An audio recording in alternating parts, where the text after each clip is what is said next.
Marcelo Rocha, seja bem-vindo ao Jornal Gente. Vamos voltar a falar sobre prisão após segunda instância, depois de muito tempo, porque o noticiário exige, né? E, claro, a sociedade cobra a punição daqueles que cometem faltas e, de alguma forma, infringem a legislação penal brasileira. E nem sempre vão parar na cadeia justamente por conta desta decisão do Supremo Tribunal Federal de que é preciso esperar o chamado trânsito em julgado, ou seja, o esgotamento dos recursos para a regra, a prisão de cumprimento de pena no país. O que o senhor pensa a respeito do assunto e vê a possibilidade de uma mudança dessa vez? Bom dia. Bom dia, Pedro. Bom dia, Sônia. Bom dia, Cláudio. Olha, eu espero que sim, né? Eu espero que haja essa modificação que é para remover essa jabuticaba do nosso ordenamento jurídico, né? Isso não existe em nenhum outro país do mundo. Para que se considere transitada em julgado uma sentença condenatória e se possa finalmente mandar o réu para a cadeia, né? É preciso que o processo no Brasil percorra 4 instâncias, né? Então, a primeira instância, que é o juiz de primeiro grau, né? Ou o tribunal do júri, se for crime contra a vida. Né? Depois há uma apelação, o processo vai para a segunda instância, até aí é o normal, né? A gente trabalha com a regra do segundo grau de jurisdição. Né? Então, em regra, se você perdeu em primeira instância, você tem direito de recorrer para um órgão de segunda instância. E aí deveria terminar, né? Ou pelo menos aí, se o réu for condenado, né, você deveria executar a pena, como acontece na maior parte dos países do mundo. Existem países em que o réu já é preso quando condenado em primeira instância. Existem outros em que ele é preso quando é condenado em segunda instância. Né? Mas você admitir que o processo vá para uma terceira instância, né, que não deveria, que teoricamente não é a regra, né? O recurso que leva um processo para a terceira instância é o Superior Tribunal de Justiça, é o STJ. Né? Ele se chama recurso especial. Ele tem esse nome exatamente para indicar que não é o comum, né? Não é o que deve acontecer em situações comuns, só em situações especiais definidas pela legislação. E o recurso que leva à quarta instância, que é o Supremo Tribunal Federal, se chama recurso extraordinário, exatamente para indicar que também não é o comum, não é o ordinário, só deveria acontecer em situações especialíssimas. Né? Na prática, o que se faz? Vai se empurrando o processo para frente com esses recursos, né? Mesmo sabendo que eles não serão admitidos, porque o simples fato do advogado entrar com esse recurso já impede o trânsito em julgado. E aí vocês me permitem citar aqui um exemplo bastante curioso do estado de Goiás, né? É só um exemplo, não é? Está longe de ser um caso raro. Né? Então, você tem ali um recurso especial para a terceira instância, não foi admitido. Só que contra a decisão que não admitiu o recurso especial, o advogado entrou com embargo de declaração. Aí os embargos também não foram admitidos. E aí ele entrou com embargo de declaração contra a decisão que não admitiu os embargos de declaração. Perdeu de novo. Entrou com embargo de declaração contra os embargos de declaração, contra os embargos de declaração. Perdeu outra vez, entrou com recurso extraordinário. Não foi admitido. Entrou com agravo regimental contra a decisão que não admitiu o recurso extraordinário. Perdeu. Entrou com embargo de declaração contra o agravo regimental, depois com embargo de declaração contra o embargo de declaração, com embargo de declaração contra o embargo de declaração contra o embargo de declaração, Nossa depois Senhora. outro embargo de declaração. Só eu falando aqui... Né? Reticências de embargo de declaração, né, doutor Marcelo? Não tem fim, não tem fim. Cada negócio desses aqui eu falando é mais ou menos demorado. Né? Dízima Agora, periódica jurídica. Na realidade, nós estamos falando de anos aqui, não estamos falando de meses. De anos, nós né? estamos falando de anos. Que ficam, às vezes, a vida inteira se arrastando. Doutor... Ele sabe que nada disso tem cabimento. Ele sabe que nada disso tem cabimento. Manobra mas protelatória. O fato dele entrar com recurso vai empurrando por anos para frente a prisão do réu. Né? É por isso que eu pergunto, doutor Marcelo, após 14 meses, a chamada PEC da segunda instância, ela deve ser votada na comissão especial na Câmara dos Deputados. Muitas alterações aconteceram, né, no que vão votar em relação à proposta inicial. É isso que a gente quer saber. O que vai ser feito em relação à proposta inicial? Foram alterações para melhorar a proposta? Pioraram? Atrasaram? Como é que o senhor avalia isso?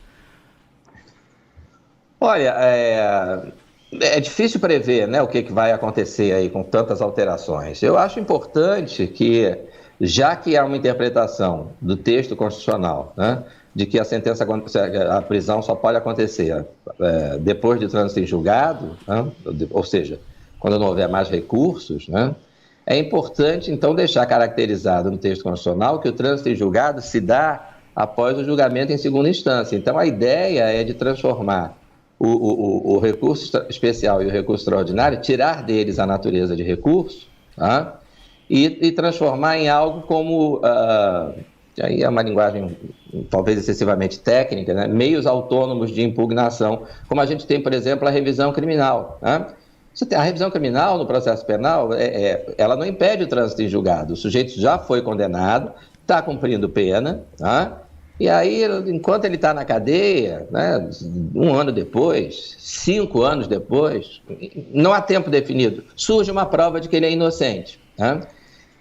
Ou, aparentemente, surge uma prova de que ele é inocente. Então, ele entra com uma revisão criminal, né, para rever a sua condenação e, eventualmente, ser posto em liberdade para que se reconheça o erro judiciário.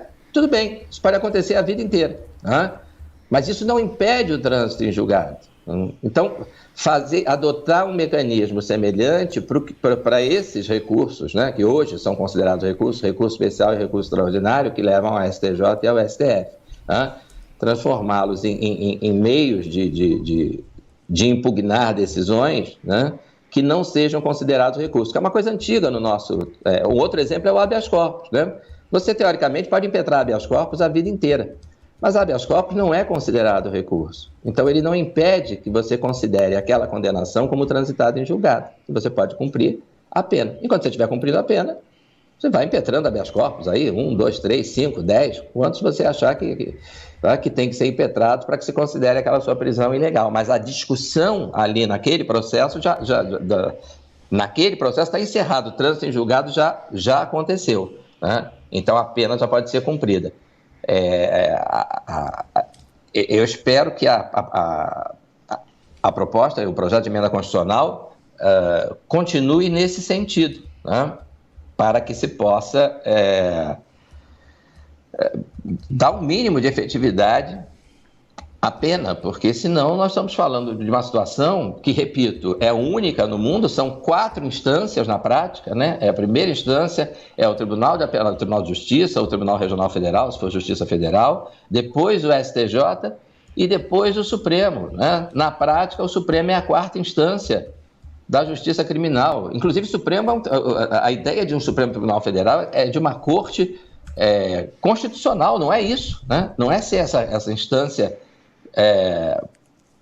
ordinária de revisão, ordinária entre aspas, né, de revisão de todo e qualquer processo de roubo à mão armada, de roubo de automóvel, de estupro, de furto de galinha, de homicídio, de latrocínio. Não é possível, são 11 ministros, nada vai transitar em julgado em menos de 5 anos, 6 anos, 7 anos, 10 anos, né? Às vezes 20 anos.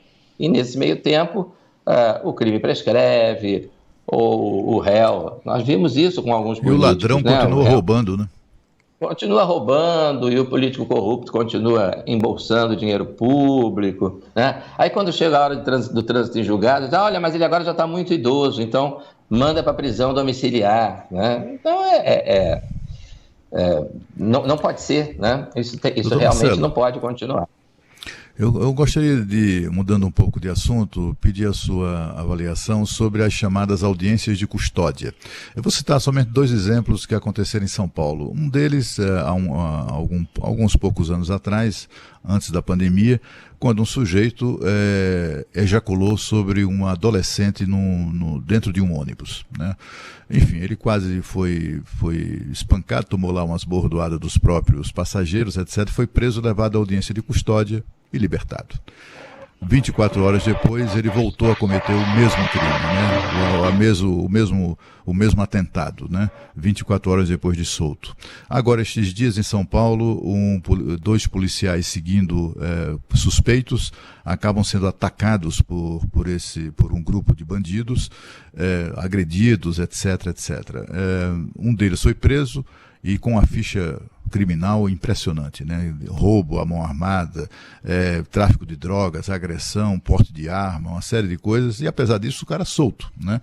Mas preso por haver agredido o policial, é levado à audiência de custódia e é solto. Eu já conversei com delegados, com dirigentes de associações e sindicatos de delegados, inclusive entidades nacionais. Eu antes da pandemia almoçava com essas pessoas regularmente. Eles me disseram certa vez que a estimativa é de que era de mais de 70% os casos assim, né, de presos, inclusive em flagrante, levados à presença do juiz na audiência de custódia e libertados, inclusive com a recomendação do Ministério Público. O que é que o senhor acha disso tudo? Eu acho lamentável, né? Eu tenho notícias de casos de prisão em flagrante de traficante armado de fuzil colocado em liberdade, né? Então, é por isso que a gente acaba brincando, né? Embora o tema seja sério, né? Quando esse pessoal aí diz que não, mas o Brasil é um país que prende demais, eu digo, é um país que prende demais, porque ele prende e solta, né? Depois prende o sujeito de novo, solta outra vez, e prende de novo e solta de novo. Então ele prende demais porque ele tem que prender, o policial tem que arriscar a vida prendendo 5 vezes, 10 vezes o mesmo criminoso, né? Então, isso é um absurdo, né? Essa audiência, que quando foi implantada, inclusive, não tinha previsão legal, né? Hoje tem, né? É uma espécie de serviço de atendimento ao cliente do preso, né? É uma audiência que mobiliza juiz, promotor, defensor, policial, um monte de gente para perguntar para o preso se ele foi bem tratado, né? Como é que ele se sentiu, né? Só falta dizer assim, de 0 a 10, né? Como é que foi o seu atendimento durante a prisão, né?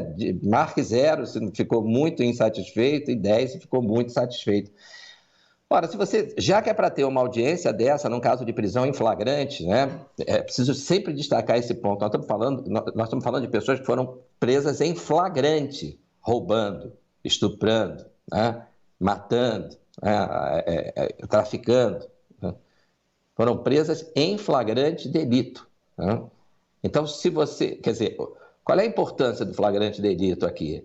É porque a possibilidade de condenação é muito grande. É óbvio, se você foi flagrado, não foi o teu vizinho que disse para a polícia que no mês passado você estuprou uma menina. Não, você foi flagrado estuprando a vítima, né? O policial te prendeu no ato, né?